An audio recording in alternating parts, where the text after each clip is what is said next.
যুদ্ধ বন্ধ করেন নাই।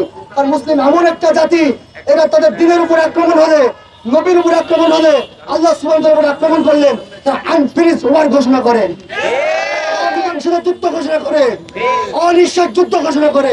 যদি আমরা দেখি আমাদের নবী মুহাম্মদ রাসূলুল্লাহ সাল্লাল্লাহু আলাইহি সাল্লামের প্রতি এই কটূক্তি অব্যাহত রাখে, আল্লাহর কসম আমরা তাদেরকে কিন্তু ছেড়ে কথা বলবো না। ঢাকা বিশ্ববিদ্যালয় 1921 সালে প্রতিষ্ঠা হয়েছে মুসলমানদের দ্বারা, মুসলিম নেতা তৈরি হওয়া শুরু হয়েছে।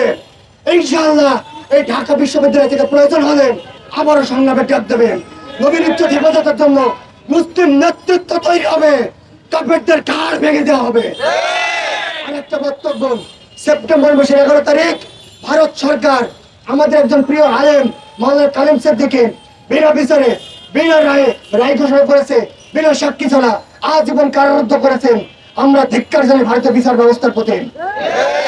একজন সাক্ষী পায় নাই মাওলানা কালিম সিদ্দিকীর বিরুদ্ধে সাক্ষী দেওয়ার, তাকে একমাত্র ইসলামের দাঈ আল্লাহ হওয়ার কারণে কারারুদ্ধ করা হয়েছে। আমরা ধিক্কার জানাই ভারতকে। সর্বশেষ কথা, নবী মুহাম্মদ রাসূলুল্লাহ সাল্লাল্লাহু আলাইহি সাল্লামের প্রতি আবারও কটূক্তি করলে এই বাংলার জমিনে এই ঢাকা বিশ্ববিদ্যালয় রুখে দেবে, বাংলার জনতা রুখে দেবে, ছাত্র সমাজ রুখে দেবে, জনতা রুখে দেবে ইনশাআল্লাহ। আলহামদুলিল্লাহ। মনের জিহাদি বড়, সেটার প্রমাণ আমরা পাই যদি আমরা বদরের দিকে তাকাই।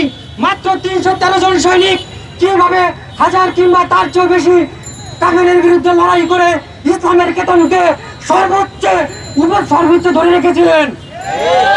আপনারা যারা আজকের এই প্রোগ্রামে প্রথম থেকে শেষ পর্যন্ত ছিলেন, আপনাদের সকলকে আন্তরিক ধন্যবাদ জানাচ্ছি এবং আমি এই আশাবাদ ব্যক্ত করছি, যদি আবারও কোনো ক্রান্তি লগ্নে ইসলামের অপমান করা হয়, সেই ক্ষেত্রে যদি আপনাদেরকে আবারও ডাক দেওয়া হয়, আমাদের বিশ্বাস আবারও আপনারা বুক চিতিয়ে রাজপথে নেমে আসবেন এবং অন্যায়ের প্রতিবাদ করবেন।